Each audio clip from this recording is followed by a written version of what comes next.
Good evening. I would like to welcome everyone here tonight to the September 26th meeting of the Hsdsb School Board. We're right on time. Just so people know, a little bit before this tonight, we had a little meet and greet for new staff members. And we were delighted to meet them and welcome them on board to our Hsdsb School District. Okay? So, Lucy, could you call the roll, please? Kathleen Aberzizi. Here. Jason Cipriano. Here. Caitlin Parnell. Here. James Sweeney. Here. Karen Yusenka. Here. Also present, Assistant Superintendent Mark Samuels. Please stand for the Pledge of Allegiance.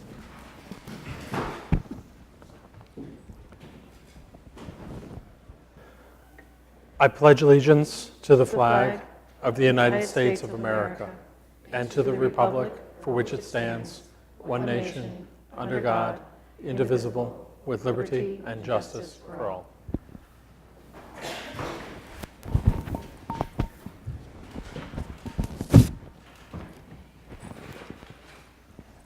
Okay. You have before you one set of minutes from the regular meeting held on 9/12.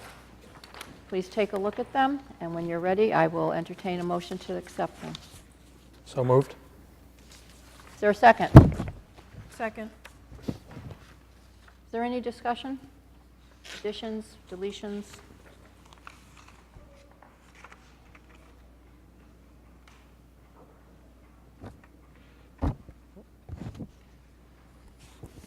Seeing none, all in favor? Thank you. Are there any public comments? No. No. All right, thank you. Current business? Mr. Collins? You here? He's out there, but I can speak on his behalf, on Mr. Collins and on Mrs. Denola's behalf. They've both received a donation from the Hsdsb Mothers Club in the amount of $1,000 each. So we have in total $2,000 to accept today. And the money is used mainly as an angel fund at both schools. So it's needed for some students who have some type of a hardship across the journey of the school year. Great. I'll move that the board accept with gratitude the donation, two $1,000 donations, one for the middle school and one for the central school. I'll second. Any discussion? Thank All you. in favor? Thank you very much. It'll be put to good use. Thank you. Next, we have the Ventures curriculum, a first read.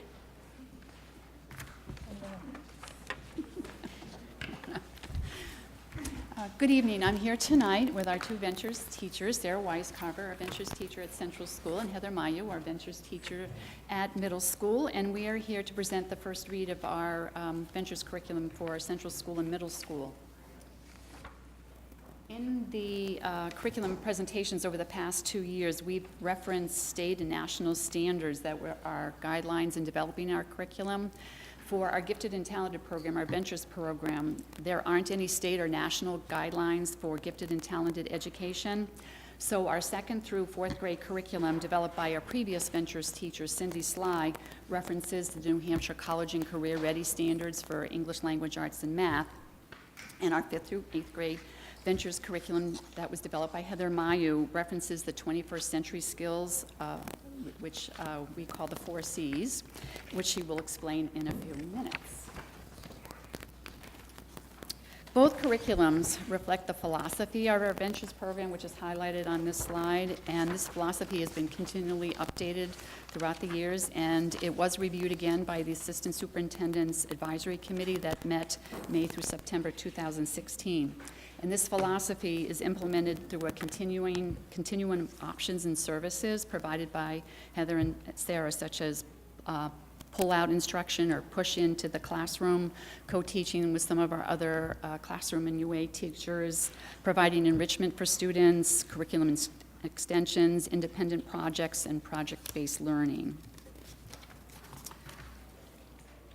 And because our last curriculum presentation was last January, I wanted to take a moment to review with you the format of our curriculum units for ventures, and it's the same format that we've used for all of our curriculum presentation. So this slide and the next slide illustrates sample elements from a fourth grade ventures unit. And in all of our units, we highlight the curriculum area, grade level, title of unit, time frame. We reference state and/or national standards. The enduring understanding section would be what we refer to the longer lasting instructional concepts. They frame the big ideas that are central to each unit. And the essential questions link directly to the enduring understandings, and they help students delve deeper and make connections between concepts and the content that they're learning. And they're used to spark interest into deeper meanings within that content area. We also have a section we titled Related Misconceptions, and that would be any misconceptions or information that students may have that may be the cause of errors and need to be corrected throughout the unit. Student targets, these we call our I can statements, and it's what a student is expected to know and be able to do as a result of the unit. And we post these I can statements in the classroom, and they are shared continually with the students. And the next part of our curriculum unit highlights what we want students to know and be able to do, and then the critical vocabulary for that unit. And then we have a section with learning activities and resources, and that particular section of the unit will be constantly updated as teachers become aware of additional resources or activities they want to add to their units. And then the last section would be the evidence of student learning, the assessments of our essential question with some formative and summative assessments. And the formative assessments we call dipsticks. We want to check a student's progress throughout the unit, and we want to provide students with ongoing feedback to them about their progress. And the results are used by teachers in planning subsequent instruction. And then our summative assessments would be to evaluate the student's learning at the end of the unit, and for the teacher then to use this information to make a judgment of student mastery after the unit is completed. And Sarah will now highlight for you the Ventures curriculum at Central School. Thank you, Doris. The Ventures curriculum at the Central School is primarily divided into two domains, English Language Arts and Math. For the English and Language Arts piece of it, I'm centralizing around some themes, and within those themes, we're reading a variety of genres. They'll be reading fiction and nonfiction surrounding these themes, magazine articles, online activities, all around the theme of change, patterns, conflict, exploration, and relationships.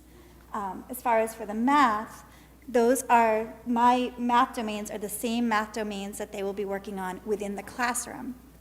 I'm working very closely and collaborating with the classroom teams and classroom teachers this year so that my work in Ventures is paralleling the work that's being done in the classrooms. We're just digging deeper. So for instance, in third grade, if they're working on rounding and expanded form, we might be working on rounding and expanding forward up until like the millions place and doing some project work and applying that knowledge into some real world applications.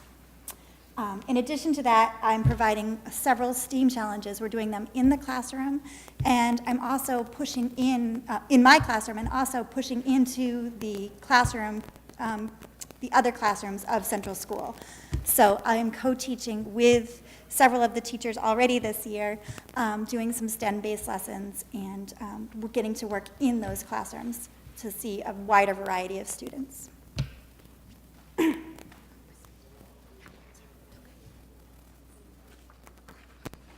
So students in Ventures class at HMS will focus on developing 21st century learning and innovation skills of communication, collaboration, critical thinking and problem solving, and creativity and innovation, our 4 C's.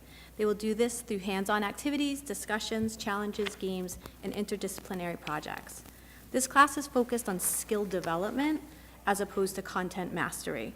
In addition, keeping the student-centered focus necessitates changing content on an ongoing basis. As such, while the skills and standards covered should remain consistent, the strategies and resources used may vary. I am looking forward to once again this year collaborating with unified arts teachers and providing STEAM integration project opportunities for our Ventures students. Dave Remillard and I are currently developing a project that will have our 8th grade students researching and reviewing current 3D prosthetic hand devices. Our 7th grade students will be participating in a manufacturing project, beginning with visiting local manufacturers, creating a video about manufacturing, and hopefully embarking on their own HMS manufacturing process. Also, after our success with the ukulele project last year, Jim Robbins, Kim Downey, Dave Remillard, and myself are researching another musical instrument construction and learn to play project for the spring. Lastly, we are continuing to offer challenging opportunities to our students with the use of our LEGO robotics kits. We are hoping to build on last year's opportunities and create a competition team for this year with the help of a state grant in which we are applying for.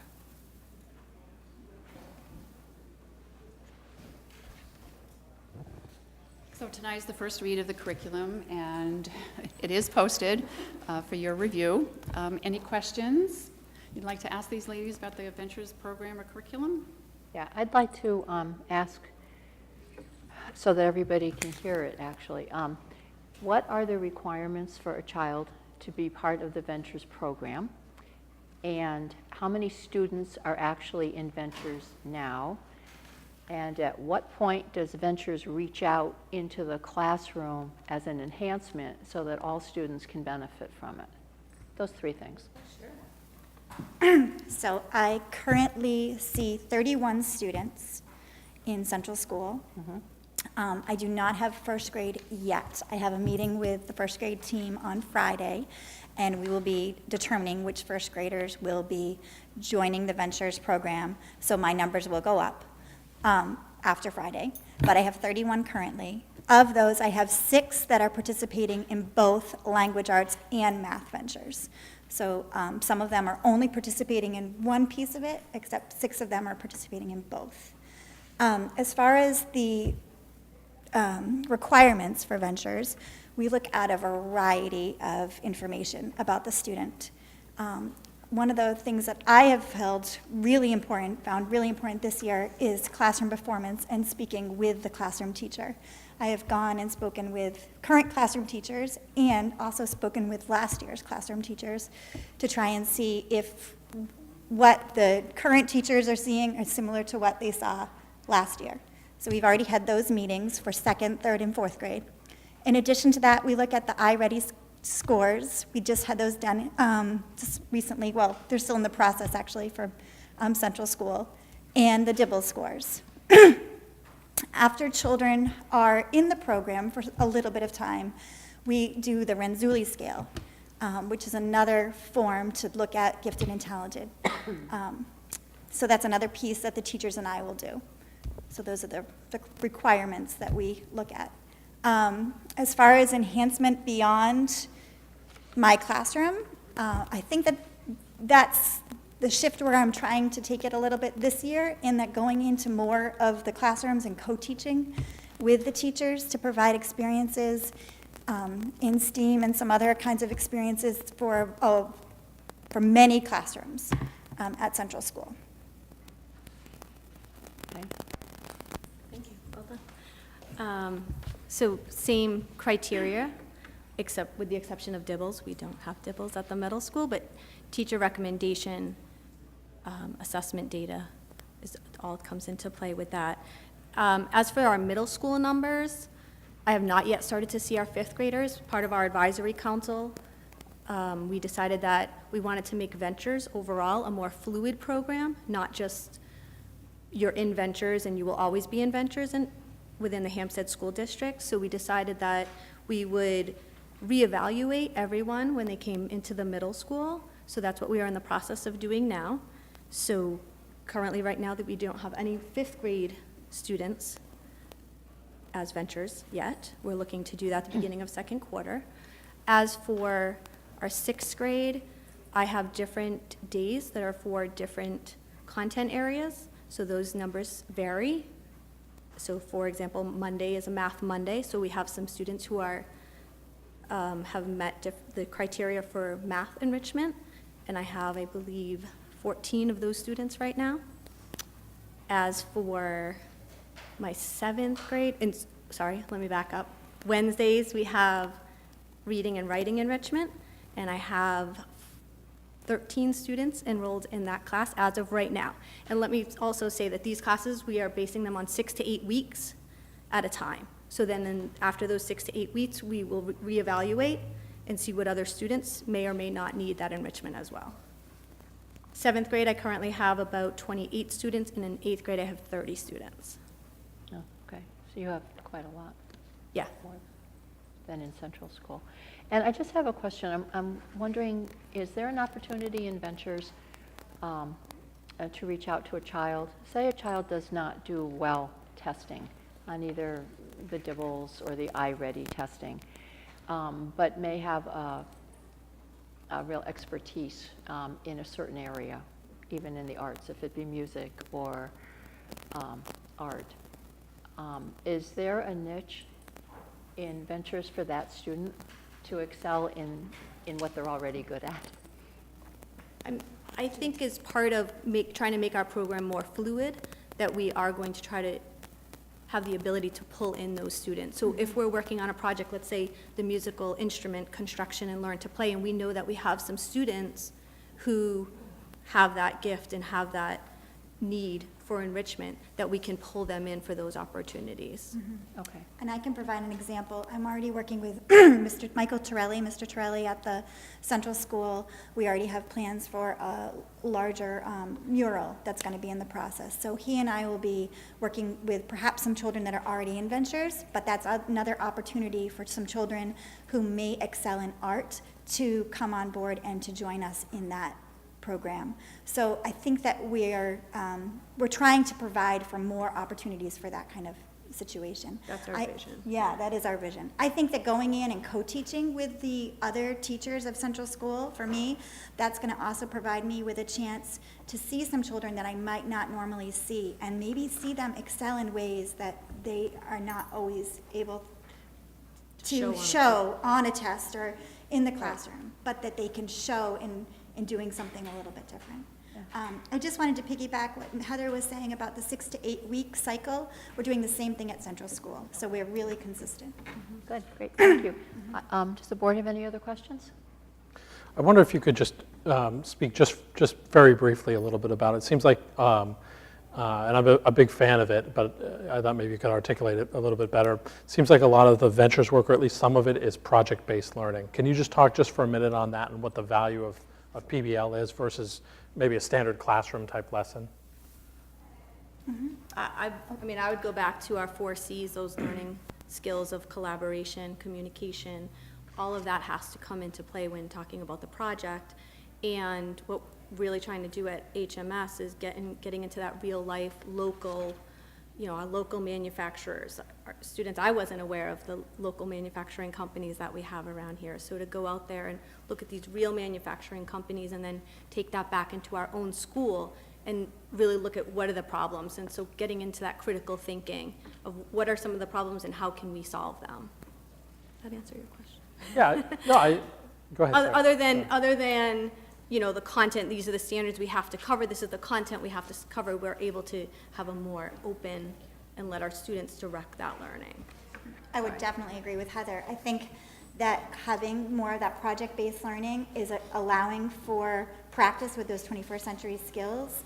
I'm thinking right now of my 4th graders. They're doing a project right now with area and perimeter. They're designing some zoos. We were imagining that some of the zoos from the hurricanes in Florida may have been destroyed. Their job was to create some new space for those animals, so we were trying to apply some of their knowledge. On their rubric, they have several math standards that they need to have on the rubric, but in addition to that, we have 21st century skills. Are they able to collaborate? Are they going to be able to communicate these their plans once they're finished and completed? So we've incorporated that, and it's on the rubric.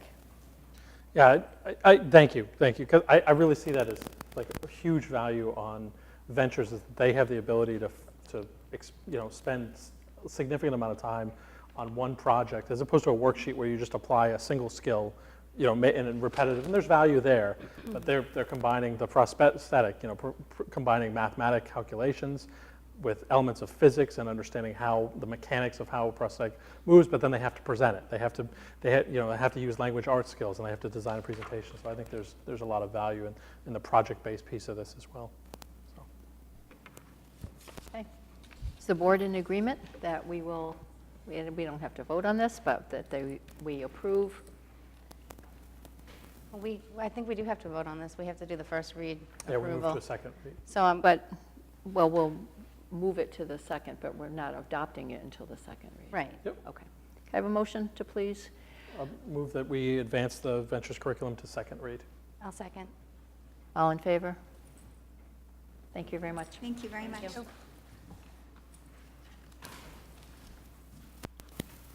Family and Consumer Science, first read. Director of Curriculum, Mrs. Bucco, and Allison Rubin. Yes, we are here tonight to present our proposed family and consumer science curriculum for grades 6 through 8 at the middle school. And the curriculum that we are proposing does align with the state minimum standards for middle school family consumer science.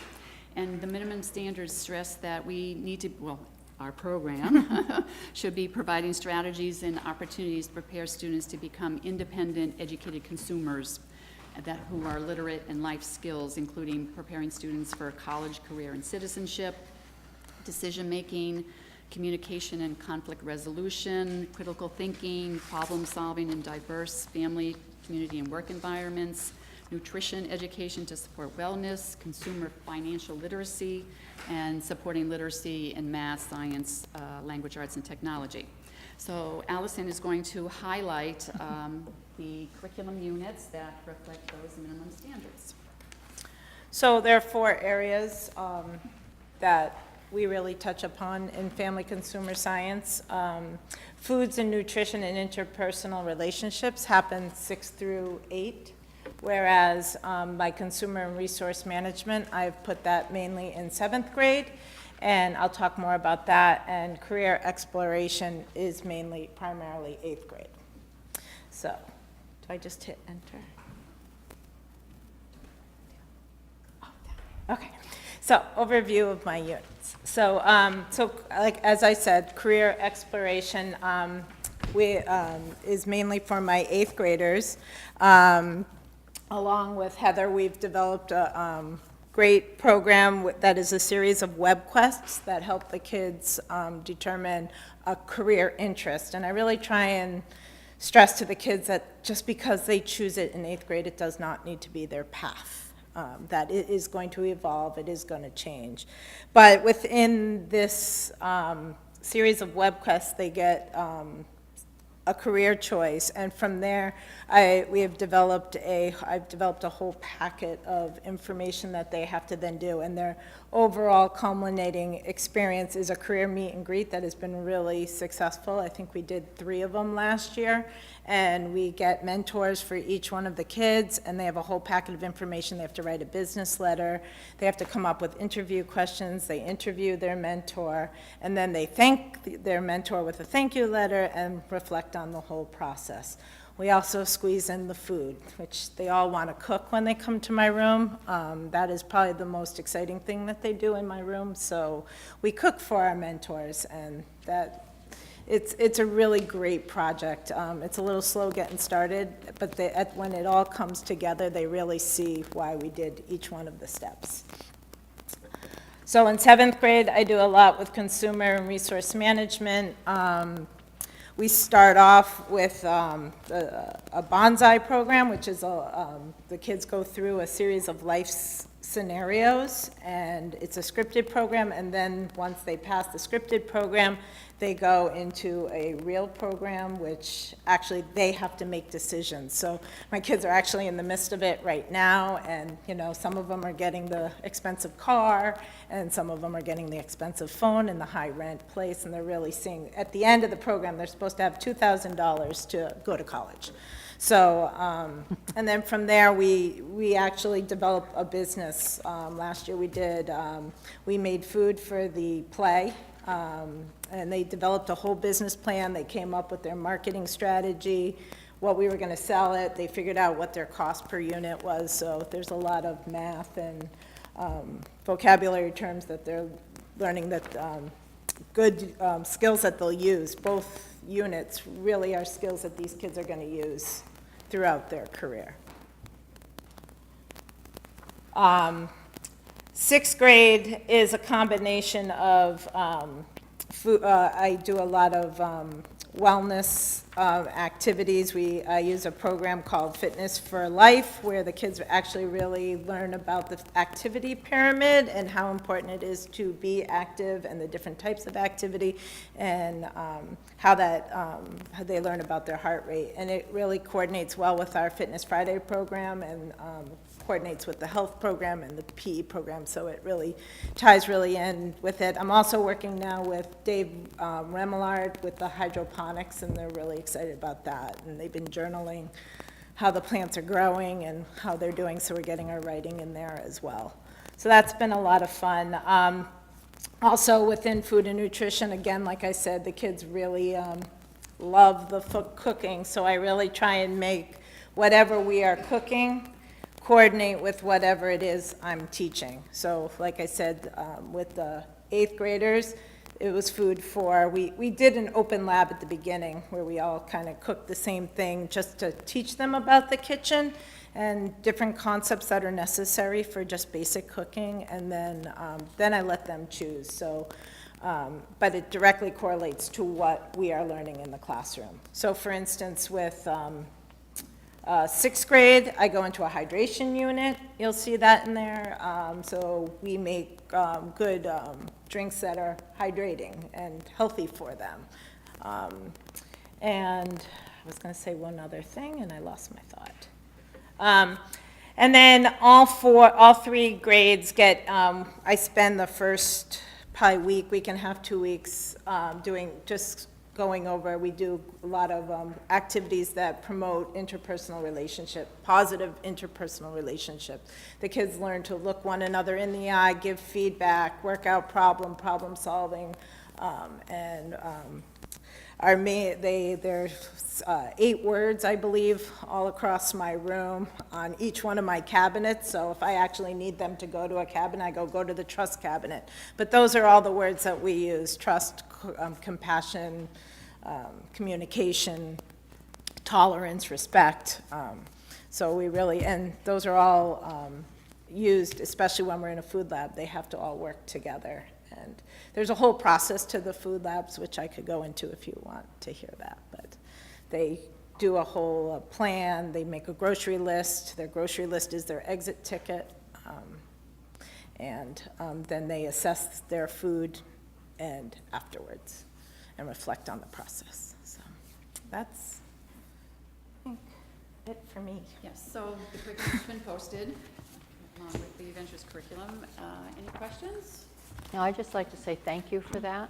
I think you gave everyone a better understanding of what actually happens in your class. Yeah, it's been fun to develop. It's, I've been kind of given the freedom to go with it as long as I was within the standards, and I feel like we've developed a really great progression. The best part is I know Bob does a whole CU for Reality. The kids go to Pinkerton and do that, and between the 7th grade program and the 8th grade program, they're really ready for that whole experience that they do at Pinkerton as 8th graders. Well, I just remember it from 30 years ago, and you've really come a long way from baking snickerdoodles. Okay? So thank you. Any other questions? Thank you. Thank you. All right. Need another motion? I'll move that we accept the family and consumer science curriculum on the first read. Is there a second? Yeah, did I phrase And that move right? to second And read. move to second, thank you. I'll second.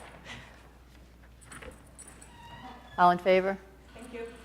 Thank you Aye. all. Unanimous. Thank you very much. I'm sorry, I missed that. Was it It was unanimous? It unanimous. was unanimous.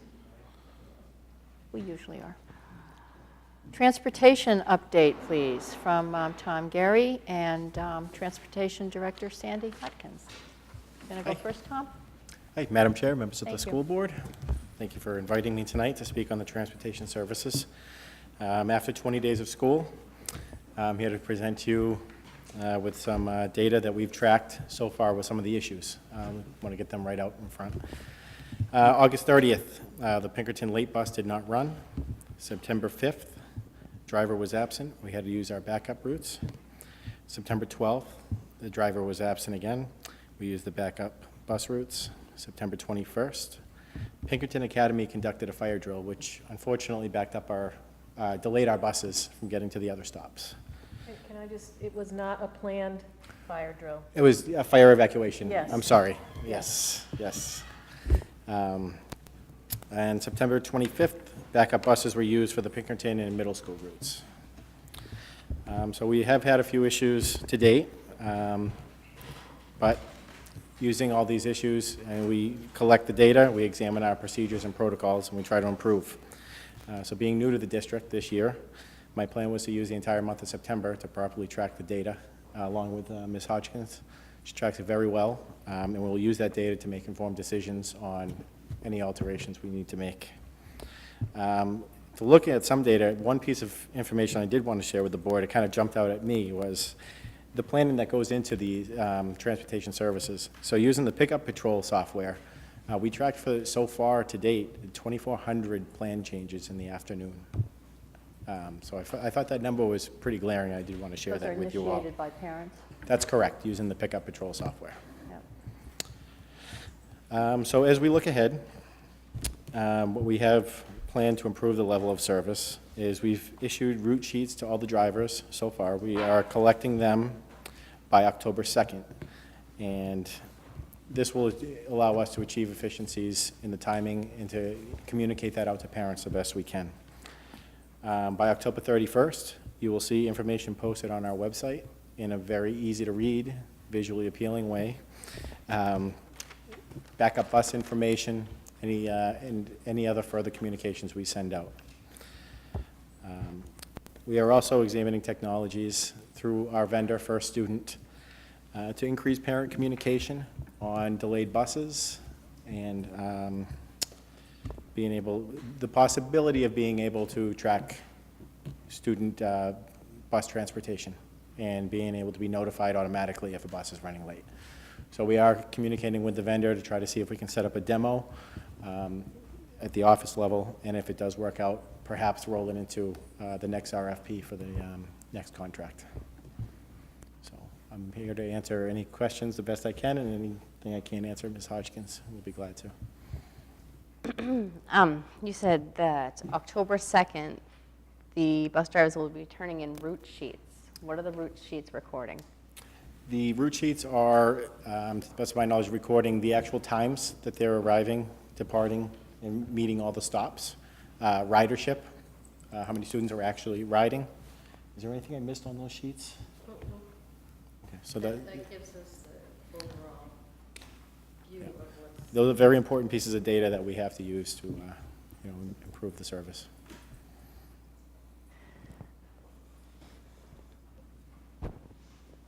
So the pickup patrol numbers, were you suggesting they were high and that is causing some issues, or what were you trying to say? This is the first time I've actually have experience with the software. I just thought it was important to point out that there are this many changes on a daily basis. You noticed the influx and changes on days when parents got told that the kids were going to be late and they decided to go to the schools to pick them up instead of waiting for them? I didn't I'm actually, assuming that I didn't there is dig a down correlation into that, to but it. that is. I was just wondering. No, I didn't dig into that, but that's actually a good point to look at. Right. I would also be interested to check with the secretaries at the school that have been doing this by hand for all these years without pickup patrol, and find out if that seems like an exorbitant amount of plan changes, in their opinion.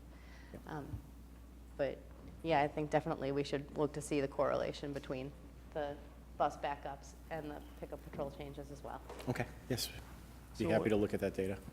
So you're talking about waiting till next contract to find out some product that might be able to communicate? Not necessarily.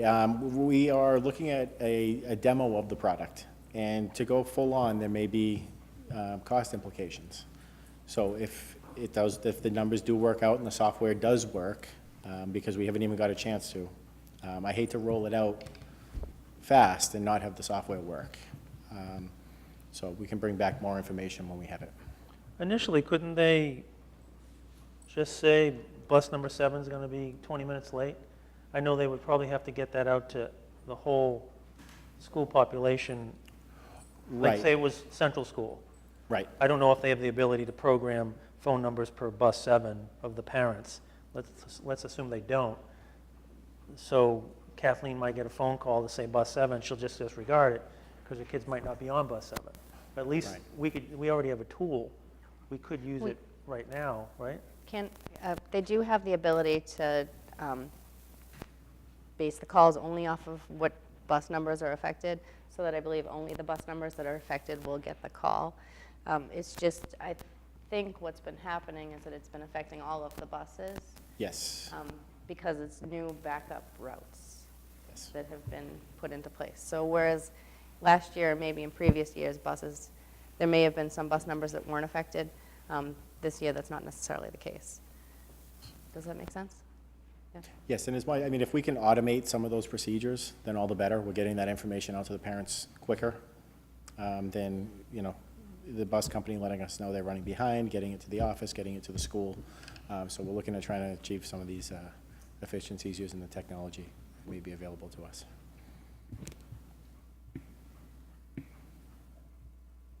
Anybody else? I don't know. Sandy, are you going to speak also in a different capacity? No, that's pretty much, unless you have any specific questions. I'm just wondering, do we have any kind of backup plan in place? Because I kept hearing driver absenteeism. Yes. I'm assuming they call in that same morning or whatever? How does that work? They just call and they say they're not coming? Yeah, I mean, if I'm there's sick, I'm if not there's a coming in. sickness, a family emergency, there's not an awful lot of time for the people to plan. So we have backup plans in place that we are looking to publish to the web so parents actually know what they are. So, I mean, do you want to speak further to the backup plan? I'd like to hear what that is, please. Okay. Well, basically, each school at each level, we have it for emergency reasons, for just that purpose, if the driver is out, and it always happens at the last minute. Unfortunately, we've had some drivers with some personal medical issues as well, so sometimes we don't know ahead of time. If they know ahead of time, they will contact the schools and send a message. But so at the last minute, the drivers are aware of what the backup plan is, and what it is taking a bus. For Pinkerton, it's H5. So they take the stops from H5 and put it onto 3 other buses, so that it spreads it out, so it's not all on one bus to take those students. At middle school, I believe it's H7 that they split the bus onto, again, I believe it's 3 buses, because I tried to spread the numbers out as well, because you can't have a bus be over capacity. So, and then the same thing for central school. We use H5 as the route that is split onto the other buses. So the driver, if they split H5 and it's not H5 that is out, that driver has all the routes for that school. So at any moment, if he's out on the road and they tell him we're on the backup for that school, he pulls out that route and will follow it. Okay, and that's the scenario when someone calls in last minute. Yep. If someone calls in the night before or the day before, what's in place then? How do you handle that? Well, it's unfortunate right now, but there is still a shortage of drivers, so they don't have a spare driver that can come in. We do have one that's from Salem that they are using for last minute, but when you have more than one driver calling out, or that you have to fill, So then the plan that you just described to us as a last-minute plan is also being used if someone gives you notice? Yes, it's the go-to plan if they don't have a driver to cover that route. So there's no difference? If they don't have an extra driver to cover a route, they have to use the backup plan. That's all That's all they can do. Okay. Do we still have the 2 standby drivers that we were informed about? Well, unfortunately, one of them didn't go through, one did, and has taken on a route, actually in Timberlane that was open. And we have another driver that just walked in, but we have another driver leaving in Timberlane, so they're gonna take that route. All right, So just when you think you have spares, it changes. there's currently no spares at all. So you're currently looking for drivers? Yes, You always look for drivers? probably. always. And just so I know, Where are they what posted? schedules do you look, what schedule do they normally work? For route drivers. Oh, backup drivers, I'm sorry. for- What's the requirement for a backup driver schedule-wise? They need to be available what? Well, if they had backup drivers, they would be there in the morning in the office at 6 o'clock in case someone called in, or they'd be called the night before if they knew ahead of time that someone was out. That driver would be scheduled for a spare driver. So they would fill in whichever route Right. is vacant on Right. that day. Right. So it's more or less like a substitute teacher where they're on call and they would work a split shift sometime like, what, 5:30 in the morning? The morning shift is usually from about 5:30 probably till 9:30, and then they go back out about 1:30, and they're done by 4:30. Do you ever look for people to fill one of those needs, the morning or afternoon need? I'm sorry? Do you ever look for someone that might only be able to fill one of those needs? I'm not the I bus think- yeah, I was going to company. say, I think it's important to note that they're Oh. employed by First Student. They're not our employees. They're not our employees. So the hiring practices fall under First Student. Yeah, Right. thank you. Oh, I don't care who hires them, I'm just wondering how Yeah. they hire people. You know, maybe they're looking for something, maybe they could look in a different way to fill a need. Yep. You know, I'll half be- of the I'll be need happy is, to bring that to the general manager and put that out as an option, let that know that that came as a result. I know it's not my responsibility, but I don't know how they advertise. Mm-hmm. and, You know, I don't know, maybe some parents in town want to drive a bus, I don't know. I've never seen an ad for it myself. We have in the past put out flyers through the schools to give to the parents. I know they're on record at the unemployment office for looking for applicants there. People just don't want to drive. I don't know why. Can It's you a talk, good paying job. can you talk a little bit about the sports program at the HMS and the transportation surrounding that? Yep, as to my knowledge, they've been covering the sports for them.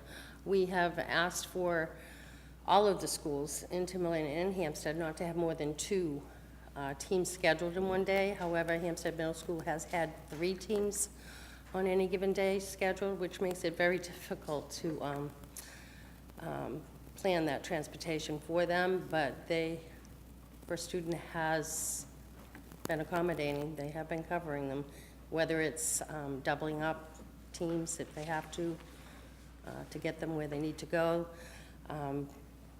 They utilize the mechanic that they does have a CDL license, and he's able to do drops, and then they send someone else to go back and pick that team up.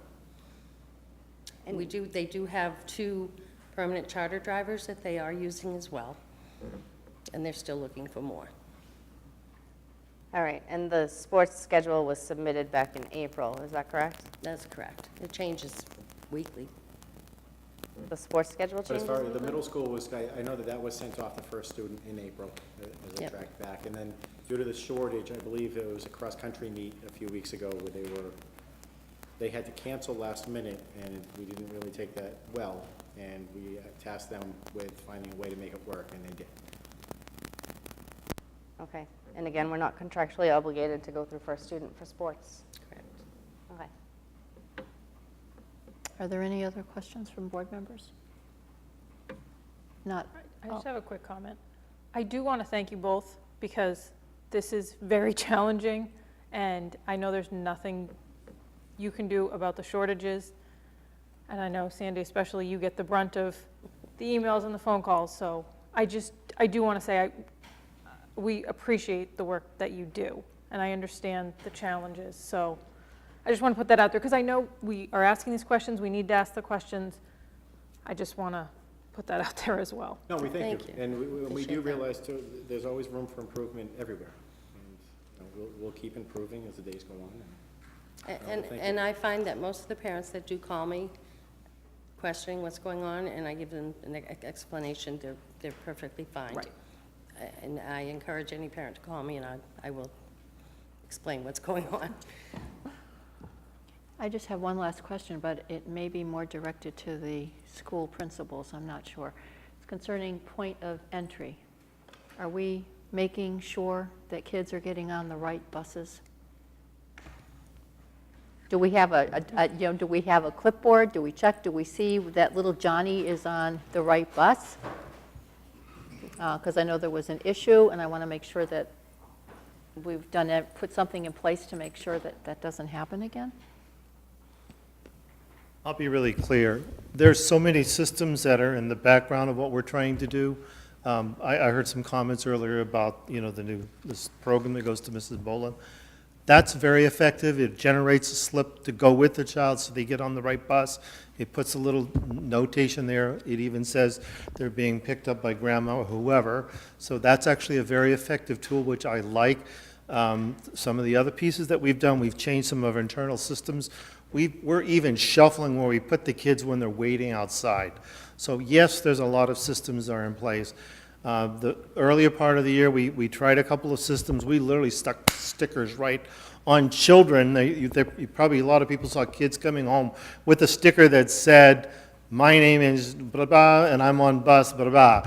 It was there just to make sure we could take a look at those little 5 and 6 and 7-year-olds. We didn't do it with the older ones because they were the ones that were hand holding.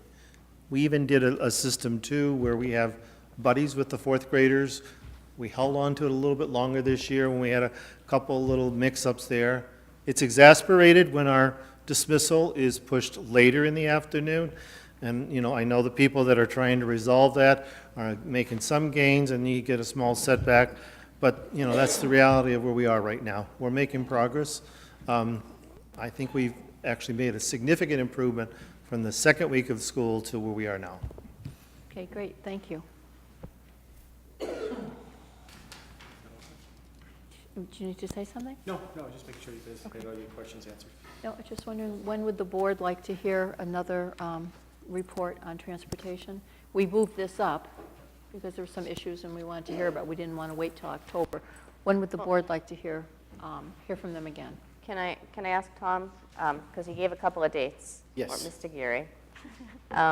October 2nd, you said, is when you're going to be getting the route sheets from the drivers. Yes. You're going to need time to evaluate the data on those sheets. And then October 31st, you're going to be having the backup information on the website. By October 31st. By October We hope to be 31st. much sooner. Yes. We have a school board meeting on October 24th, which is roughly a month from now. Do you feel confident that you would be able to provide another update on transportation? 24th? Yes, depending, I just have to check the schedule, but yes, I should be able to by that timeline. Do you want to put it? Yeah, if not, what was the October 31st date, Bill? Well, the October 31st date is to have the information updated on the website for the backup. Right now, the parents can go and access the information on when their regular stops would be and what their regular buses are. So I'm just wondering if it might not be better to just have it at our first meeting in November.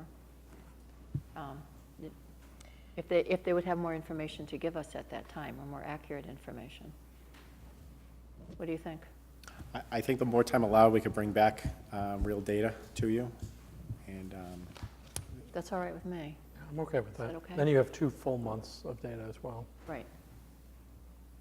Okay, we'll request that you do that for Okay. our first meeting in November. sure. Thank you very much. That would be on the Thank you. 14th. Pardon me? That would be November 14th. Yes. Right. Okay. Right. Look forward to seeing you all. thank you for all the work you're doing. Thank you. Thanks. Thank you. Okay, Dr. Wilson, district goals. Yes, in your packet,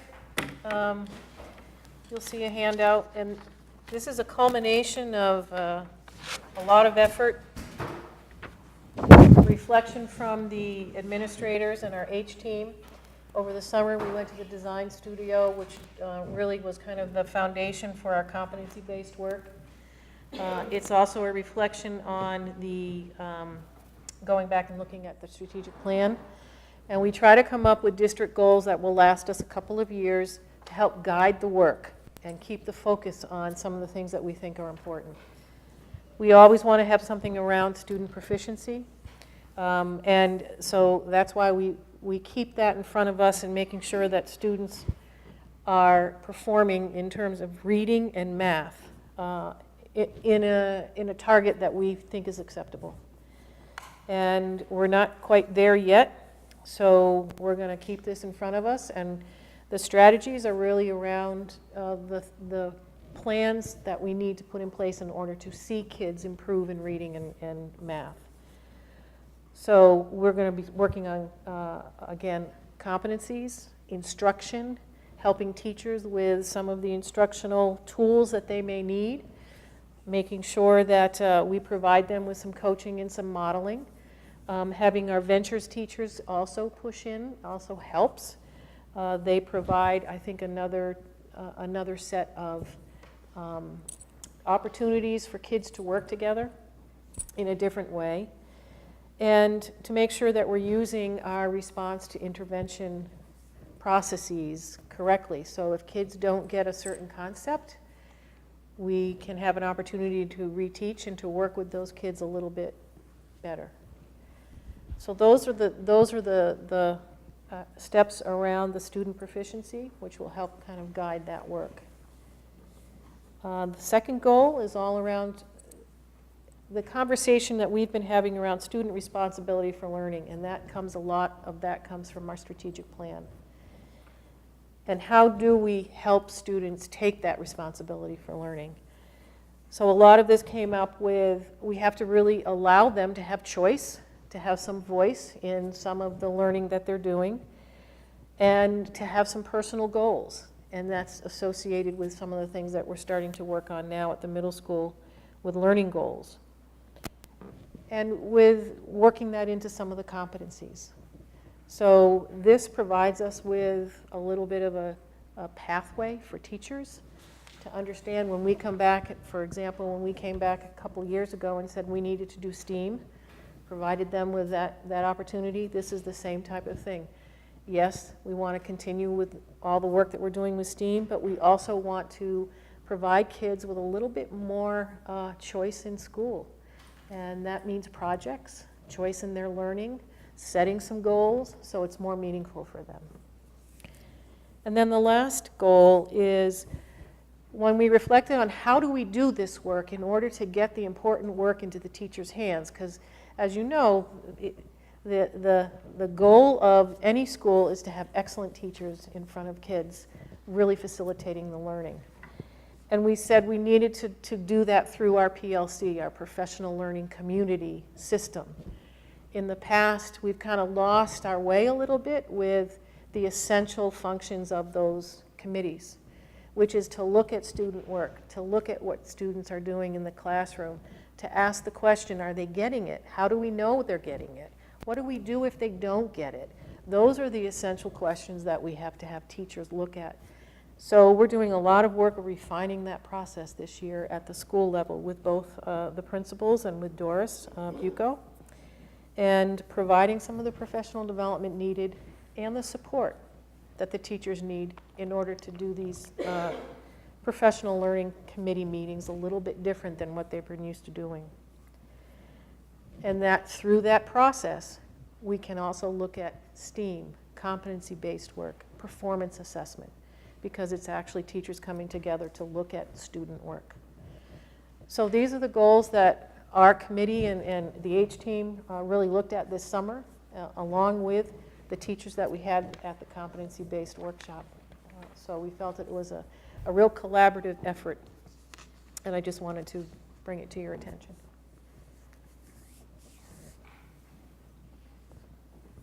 Any questions? I'm glad that you guys are collaborating and leading by example, and setting the goals. Thank you. No, and I think it's good because it also, obviously they fit in with our strategic plan, and they fit in with our board goals. That's what we're trying to do, is align everything together. Yep. So I'll keep you posted, we'll report out. Thank you for doing this. You're very welcome. Next, the New Hampshire School Board Association call for resolutions. We discussed this at the last meeting to see whether or not any member of the board would like to put forth something to be considered by the delegation in 2018. The deadline for this is November 3rd, and I understand that Kathleen has something she'd like to share with us for consideration. All right, so usually I just wing it when I talk to you guys, but today I felt like maybe this was something that I should write down. So it is just an idea, but I'm going to read from what I've written. I'm very much concerned that there needs to be a more diligent focus on the downshifting of costs from the state onto local school districts. I am also concerned that issues of local control as well as unfunded mandates need to be addressed. And we must ensure that the quality of education is not negatively impacted based on the unfair burdens imposed on local property owners. These are important issues. However, I am confident that other school boards in New Hampshire will be making proposals for resolutions to the New Hampshire School Boards Association to this end. Because of this, I would like to ask my fellow board members to consider instead electioneering. I view electioneering as part of a much larger and more expensive issue. The First Amendment outlines our rights as American citizens to exercise our freedom of speech. It is a right that our founding fathers fought so crucial and our military has sacrificed so much in order to uphold. The pen is mightier than the sword or gun. This is why the First Amendment comes before the Second. There are some ambiguities and contradictions that exist in this law and in conjunction with other New Hampshire laws, as well as with the Constitution of the United States. The wording of this law as it currently stands has the potential to infringe on an individual's right to exercise their freedom of speech. It may also impede their full participation in our political processes. The electioneering law stands to unjustly threaten some personal freedoms with some very real consequences. So I am requesting that this board entertain the idea of submitting a proposal to the New Hampshire School Boards Association in an attempt to resolve this, and I am willing to contribute to the effort with a more substantial body of information forthcoming if you feel so inclined. Thank you. Thoughts? Obviously, this goes to electioneering. This is something that we have talked about as a board for the last several years on the rights to speak in favor of school board initiatives. And where is the line between being an advocate for school board initiatives and electioneering, as it affects not only board members, but our staff and our administration. So this is, I feel that this is something that obviously would need clarification, and if something would be passed at the legislative level, I think that would be very helpful.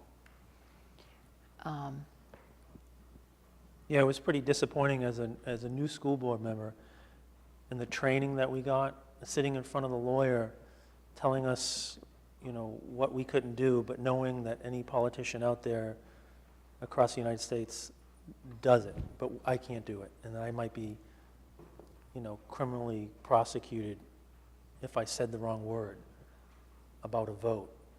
But any politician will stand there and do the same thing and nothing will happen. But a volunteer school board member is told in a training session that something potentially could happen to me legally. It's pretty disappointing, so there definitely needs to be. And it really gets to the heart of First Amendment rights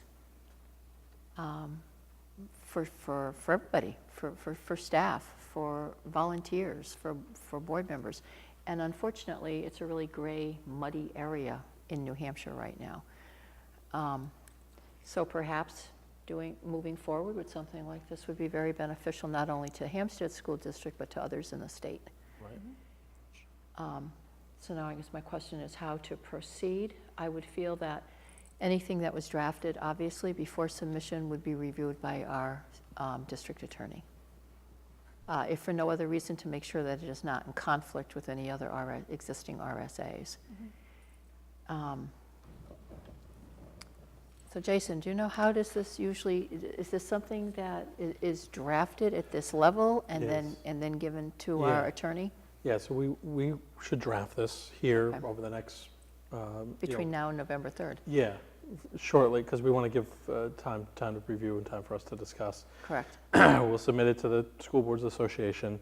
What they will do typically is they'll review it against existing resolutions. They'll also compare it to other resolutions that were submitted by other boards across the state. Right.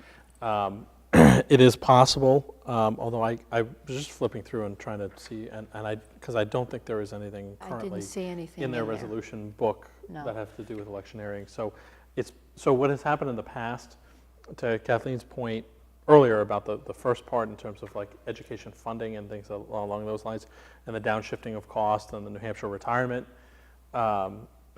Fund and funding kindergarten, full day K and stuff like that. Those are resolutions that have already been adopted by the New Hampshire School Boards Association, even though the state legislature hasn't taken action on all of them or some of them, or in some cases any of them.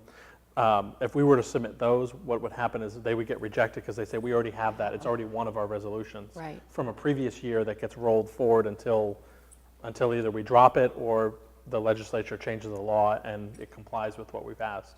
So that's really what the process will be. So we can draft it ourselves, bounce it off our attorneys just to make sure, to your point, Karen, to make sure it's not in conflict with some other RSA or something along those lines. Then we submit it, they'll review it, and then it'll go into their to the pool of all resolutions that will be put before the New Hampshire School Boards Association at the annual meeting, which I believe is in January. I'm trying to remember now.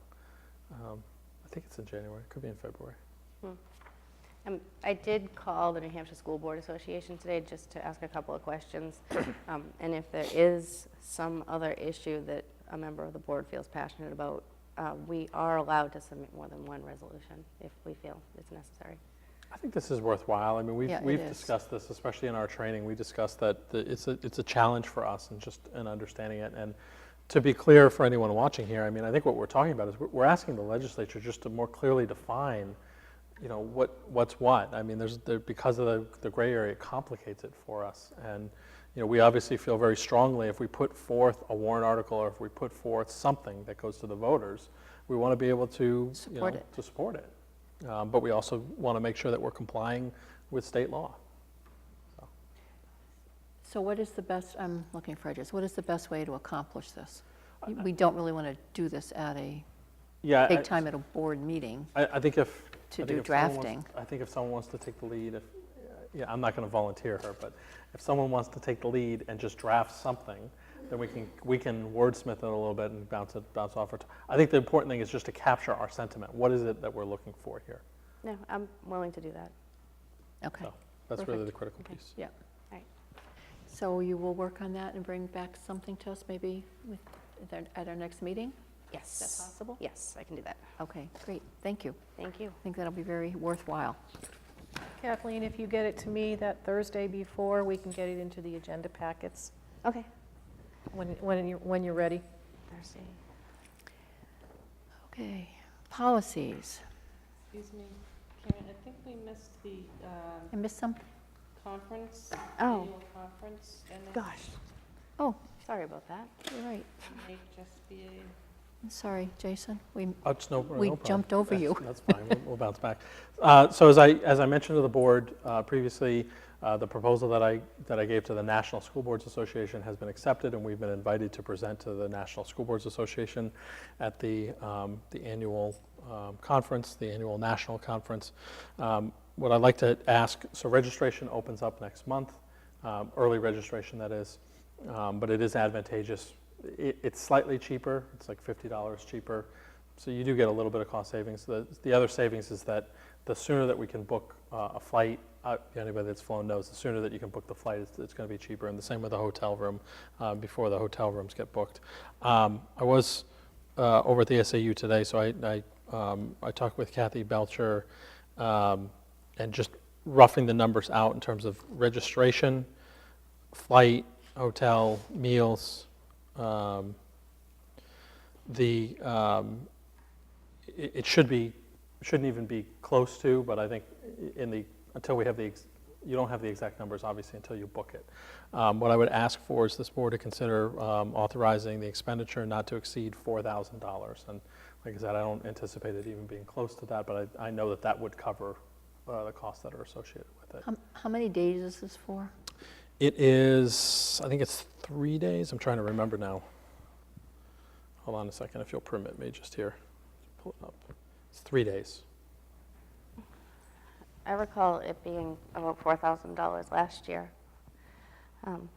It was what, I'm sorry? It was about $4,000 last year, I believe, that we had approved for the same conference. And this time, he has a presentation to make on behalf of the school board.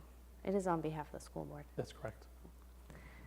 So I'll make a motion that we approve Jason Cipriano's attendance, registration, up to $4,000. Is that appropriate to put a dollar amount in there, or should we just? Yeah, I think not to exceed 4,000. Not to exceed. Obviously, we'd have to come back if there's. I don't expect it to be. A second. I have Two some, people go last time? We elected to send one. So the challenge is it's in April, so it's right after the election. So it'd be fantastic if we send more than one.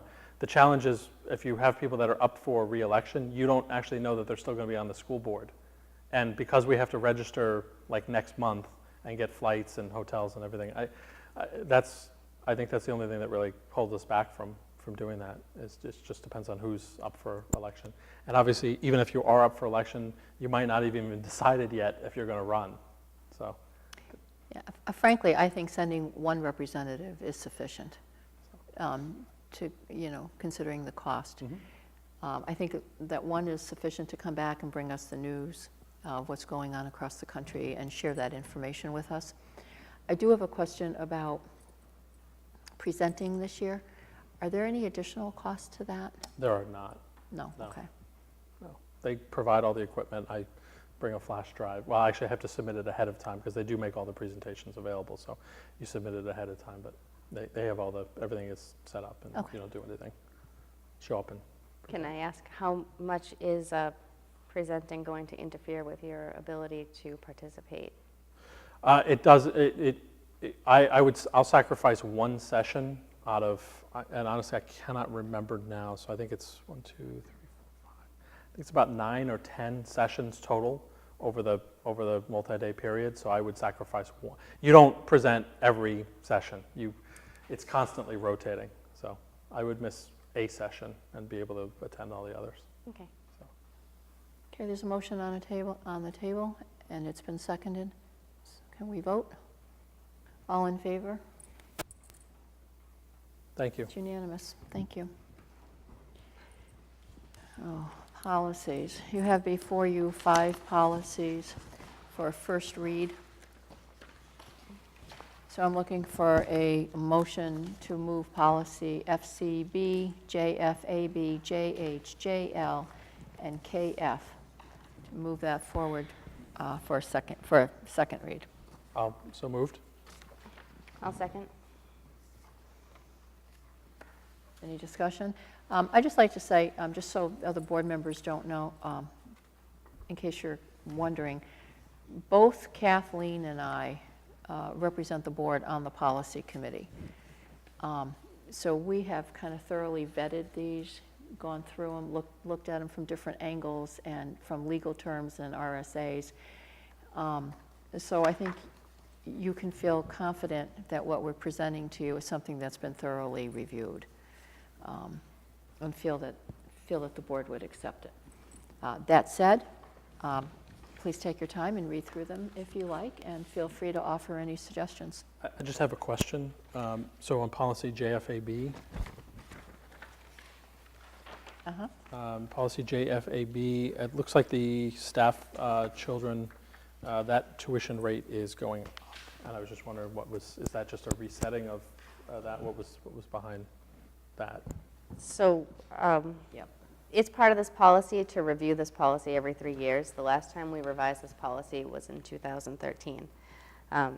What we have here is a reduction off of the tuition rate for staff and faculty that have been employed for at least 181 days, for children in kindergarten to 8th grade only.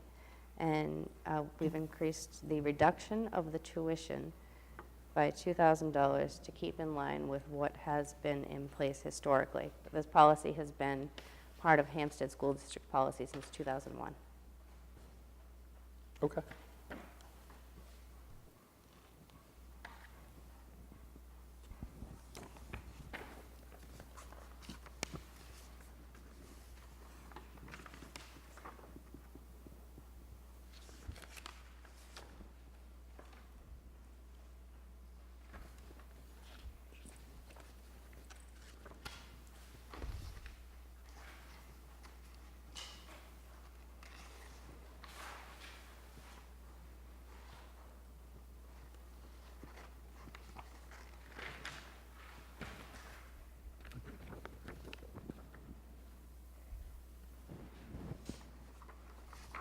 Can I have a motion to accept?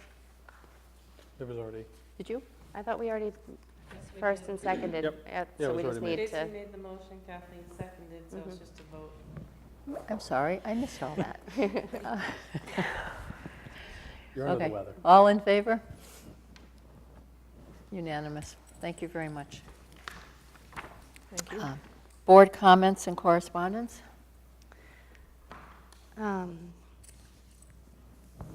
Went to a policy committee meeting. Yeah. I did have the opportunity to meet a man who was involved with, I don't know if you've seen the article, the Brentwood municipality.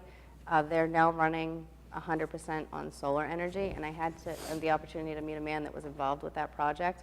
And I had mentioned that our Hampstead School Board was looking for a way to implement some green initiatives over here in the hopes of maybe offsetting some of the costs that we have. And I got his business card, and I shared it with Dr. Wilson as well as Mr. Sweeney. And he's willing to come out and at least to one of the committee's meetings once the committee is completed being formed. And I think he'll have a lot of intelligent ideas and applicable suggestions for us to implement. Sounds like a good idea. Yeah, I was pretty excited. Jim? I spoke with Tom Gary. He's going to be reaching out to Principal Denola and Collins about, they have some people that would like to be involved in the committee. Good. So we'll start having communications with them, and hopefully soon we'll know when our first meeting date is, and we can set an agenda. And then some people can individually come in for a session, so whatever population we have attending these meetings doesn't have to go to every one based on, what input they want to provide. Yeah. Good. I think They that'll may work not- well that way. They're Right. flexible. They might not fully be on the committee, they might come in and help out. Maybe someone from food service might not sit in about solar panels on the roof. There's no need for that. Everybody has time constraints, but hopefully we can we should have a great group of people and be able to move forward on our items. Agreed. Caitlin? I attended a construction committee meeting, which was interesting, and it was great to see some compiled information from the forum and some interesting, exciting things coming down the road, or ideas that have started anyways. Yep. That's about it. Jason? A couple of things. Most recently, I was at the field hockey game this afternoon, and congratulations to our Hampstead Middle School team. They did fantastic, and they scored the win over Hood. I was over at the SAU, had some meetings at the SAU on a couple of matters there. I'll update the board on that. I did support one of our sister district members last night over in Timberlane. They had a great discussion on the school district budgeting and budget process. It was open to the public. It was at the Plastow Public Library. So I popped in and tried not to say much, and you guys know how successful I am when I try to do that. See how that worked out. But I thought it was really good. And I like the idea of just engaging members of the public who often don't fully understand the municipal and school district budgeting process, just to understand what the process is and when things can be changed and how that. And I know we talk about it a lot at these meetings, but not necessarily everybody watches these meetings, as you know. And so sometimes it's best just to go out in the public and talk about what the process is and sort of demystify it. So I was very happy just to go and support Mrs. Sherman as she presented. I attended the policy committee meeting, a construction committee meeting. I also went last night and heard Mrs. Sherman speak to the process involved, budgetary process at Timberlane. And I also visited, I did a walkthrough of Hampstead Middle School with Maria Denola. And I have to just say, every time I go through there, I am truly impressed with the genuineness of the relationships that Maria Denola has with all the kids in the school. The 5th graders and the 8th graders, she knows them all by name. She's very welcoming. It's just a very nice environment, and I think a big part of that is due to her personality and her genuine caring for all the kids there. And I just wanted to get that out there. I think that's it. So we can move on to the consent agenda, please. Thank you. We should probably remind ourselves to vote on the consent agenda as we end, although I have no personnel report for you at this point. Just a couple of things in terms of Pinkerton. I attended the Sending School District meeting, and Dr. Metzler was able to do it as well, so we both attended that. The Pinkerton enrollments right now, we are at 432, and we have, those are the kids with the regular tuitions. And then we have several students, 3 students who are in the ACT program, and another 3 students who are in the HiSET program, which is the GED program. So I get monthly reports for the enrollments, but that is under what we budgeted for, the 432. So we still, again, have a few spots open in terms of if anyone moves in. Pinkerton is updating its emergency operations plan. They've done a lot of work with that. As part of that, they have this new alert system, and they've been testing it out. So I know I've gotten some alerts on my phone a little bit differently than I'm used to. But they will be conducting some evacuations in this upcoming week. And it will really play out what needs to happen in terms of safely evacuating almost 3,000 students off the campus if they needed to. They are not planning on extending the day, as they had once said last year that they thought they would extend the schedule about 6 minutes.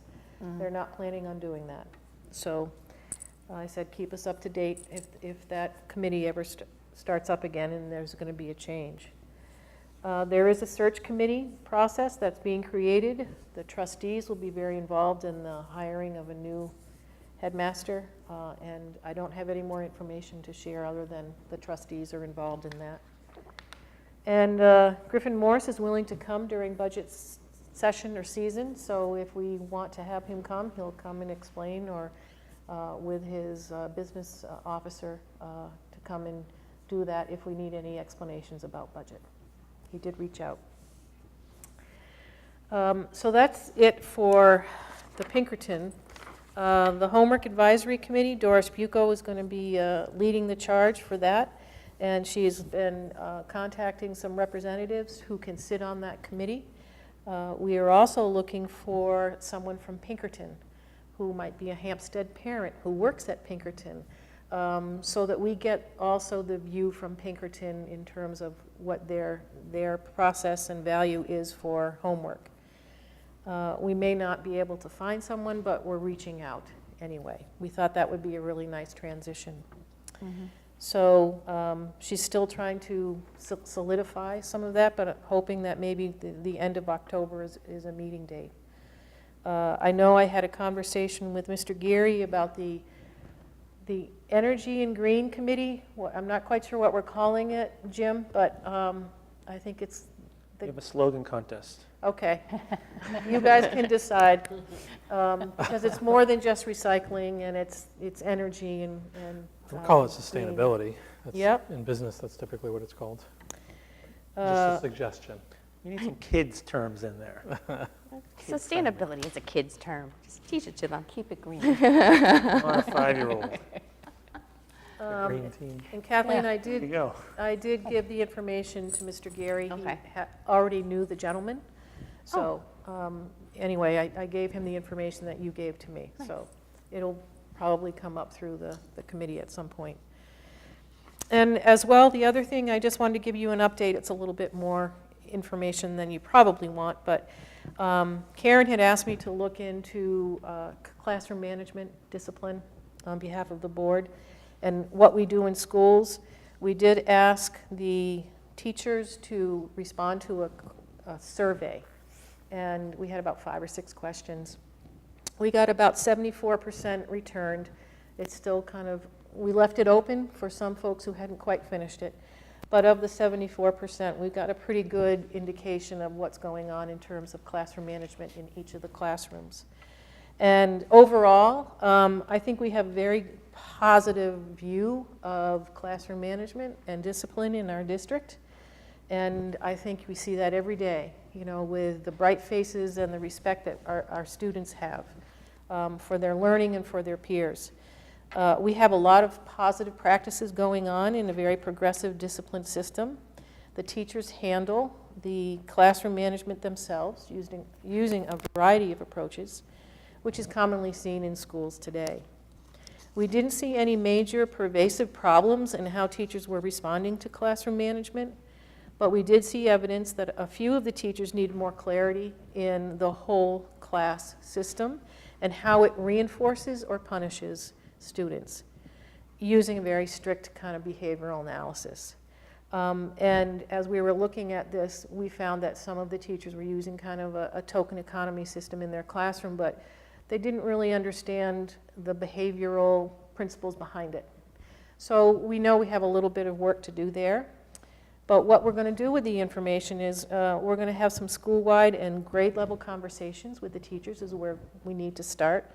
You know, sometimes you rely on principles that you may have had as a child. But we know, you know, all of us who have gone through parenting ourselves or, you know, trying to maneuver through disciplining families, things have changed. And there's a lot more information out there in terms of how to do positive reinforcement. So we're going to look at and have some of those conversations school-wide. We're also going to try to identify inconsistencies in terms of areas needing improvement. In a grade level, we also have seen some inconsistencies in terms of how each teacher does it a little differently, which is fine. Every teacher needs to know and feel comfortable about their class management system. But within that flexibility, we still have to have some consistency of message. We are going to also identify topics for professional development to help support our teachers. And we're going to look for some common strategies at the same time. The survey itself showed us that teachers feel comfortable with the systems they've put into place. They've set classroom rules and expectations with children at the beginning of school. A lot of times that's done together. And most of the time they're posted so that kids can be reminded of it. They use a lot of verbal praise as a way to reinforce behavior. They use positive reinforcement principles where individuals can earn points, rewards, lunch with the teachers, activity, stickers. Those things have been put in place. They have also, in some instances, arranged for a whole class reward, so it's not just individual. They have set up consequences that are logical and relevant to the situation. They refer to the administration when the behavior is pervasive or it's more serious. So there may be a discipline referral that goes to the office. And many contact parents when needed to talk about disrupting behaviors, either on the phone or with a note home. The elementary school uses a note home that says unexpected behavior or expected behavior, and then they describe the situation that may transpire that week. And as well, what makes it strong for in Hampstead Central School is they try to connect it to their motto of respect, location, and safety. So if there's an infraction, they try to help the students reflect, is this about respecting your neighbor? Is this about, are you in the wrong location? Is this unsafe? You know, think before you act type things. We found that some teachers are working together in grade level teams to set common expectations, but that's not seen widely. It's more seen in preschool, kindergarten, and grade 1. That some teachers are using a response cost principle where individuals or groups are given points, and then when infractions are used, they're taken away. And that's can be viewed as punishment depending upon how it's applied. We have seen that some teachers are using consequences such as detention, losing recess time, putting students' names on the board to track points or infractions or warnings. And we have seen that some teachers are using positive responsive classroom program. And that's really a professional development opportunity. Responsive classroom is a way to teach students how to react to and problem solve certain situations in the classroom. And a lot of training has been happening around the state in terms of responsive classroom.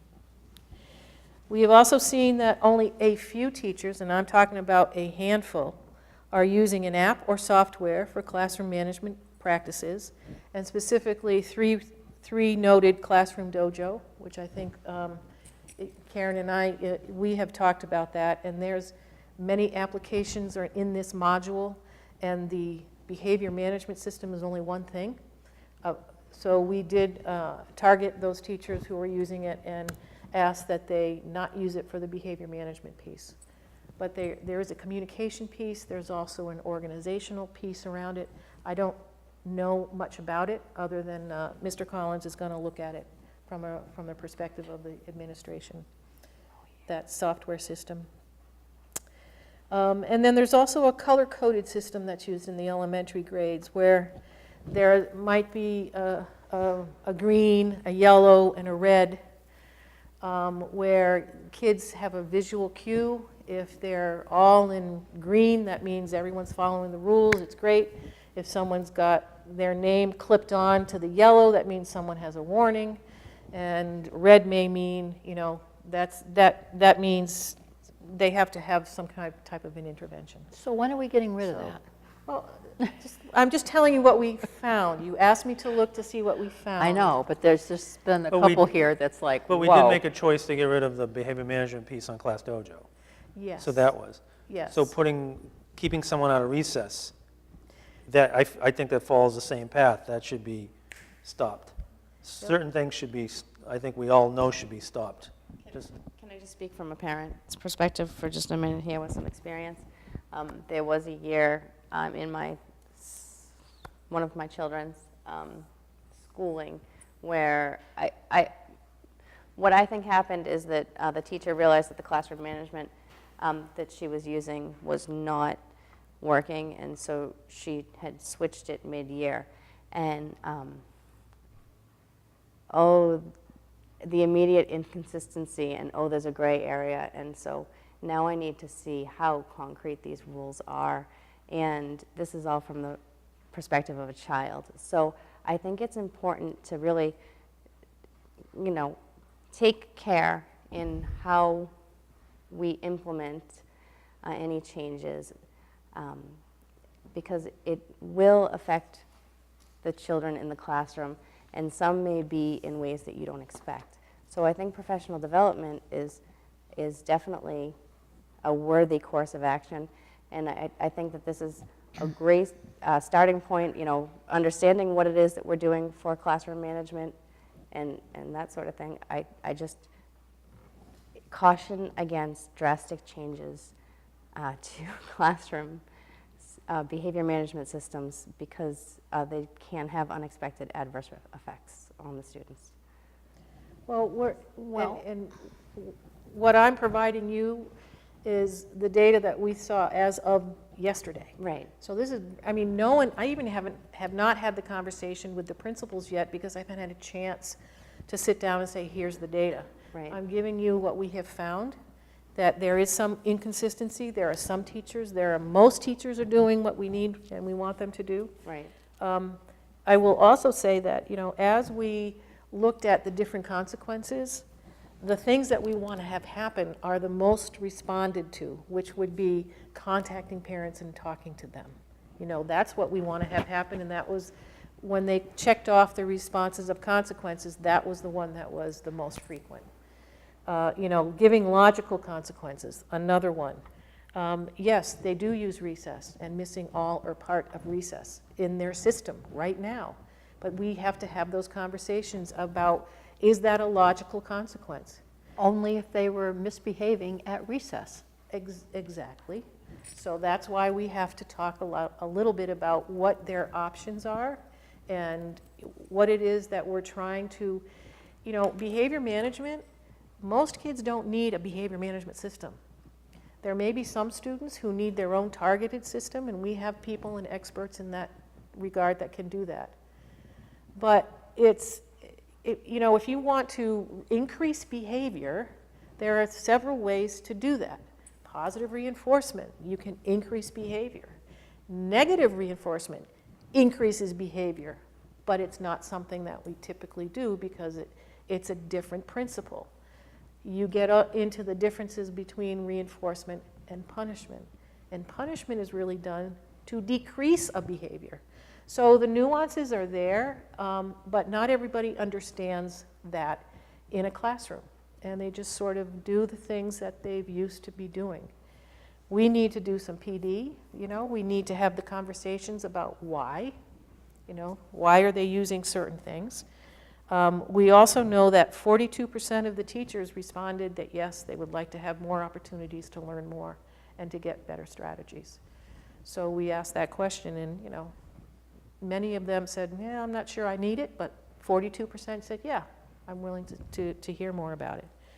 So our next steps, you know, having looked at this, is to have the conversations with the H team, with the administrators, to look at, okay, so what is it that we need to get better at in terms of helping our teachers understand what are some of the things that we're expecting as a district for behavior management, and to look at ways that we can, I think, really apply our philosophy of positive behavior intervention systems.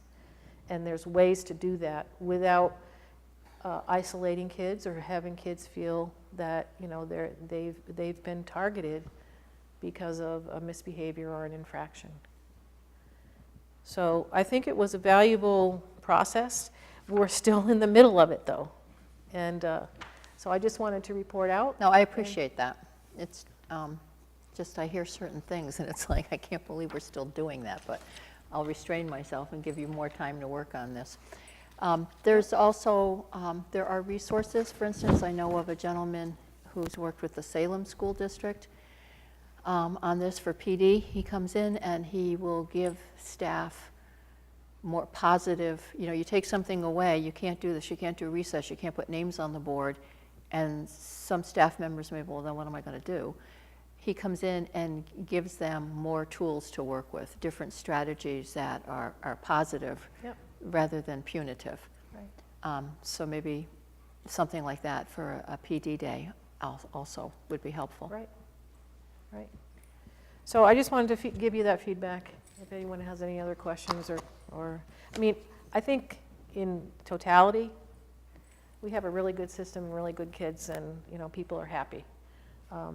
You walk into some schools, and you don't have the same feeling, and it's because our kids are respectful, and they are feeling as though, you know, they pretty much follow the rules, and we don't have a lot of huge behavior issues or infractions.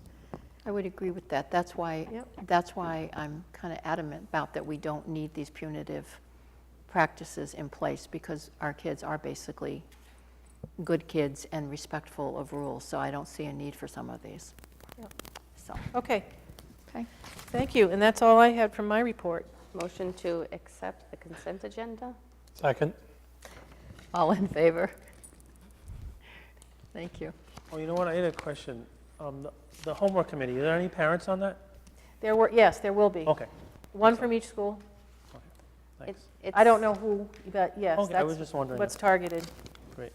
So that's one of the ones that I'm on, and I could tell you that we're still in the scheduling process, and Okay, we're going to move on to, there's no other business or, Can I, real quick, under other business, because I don't know where else to insert it, and I haven't gotten around to sending an email, but I'm interested in scheduling a tour of the special education spaces in both the central school and the middle school. I was hoping with Karen Gallagher.